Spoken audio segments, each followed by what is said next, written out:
एकेकाळी शिवसेनेचा बालकिल्ला असलेल्या अमरावतीच्या जिल्ह्यातील पक्षाची ताकद कमी झाली आहे। त्यामुळे शिवसेना पक्ष संघटन मजबूत करणार असल्याची माहिती मराठी पत्रकार भवनमध्ये आयोजित पत्रकार परिषदेत सुधीर सूर्यवंशी यांनी दिली।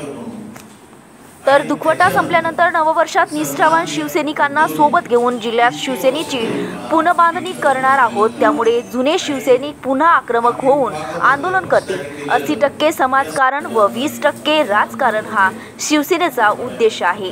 त्यानुसार शिवसेना पुन्हा उभारी घेणार आहे। त्यामुळे युवकांना संधी देण्यात येणार आहे, अशी माहिती सुधीर सूर्यवंशी यांनी दिली।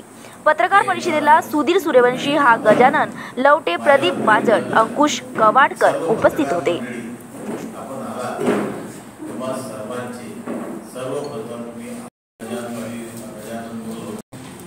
शिवसेनेचा तालुका प्रमुख, शिवसेनेचा उपजिल्हा प्रमुख, शिवसेनेचा जिल्हा प्रमुख आणि जिल्हा प्रमुखांचा संपर्क प्रमुख केल्याचे सांगण्यात आणि मग सांगण्यात आलं सुधीर सूर्यवंशीला केलं। त्याच्यानंतर माझ्यासोबत तेव्हा मान्य नितीनजी, मी स्वतः आणि एक मुंबईचे असे 3 लोकांना उपनेत्याची जबाबदारी दिली होती। त्यात एक नितीनजीला काही जिल्हे देऊन त्यांना त्यांची जबाबदारी दिली की जिल्हा परिषद, पंचायत समिती याच्यासाठी तुम्ही बांधावे। त्याचा अनुभव चांगला आहे म्हणून ते बांधावे। Archana Rakshe, City Scape News, Amravati.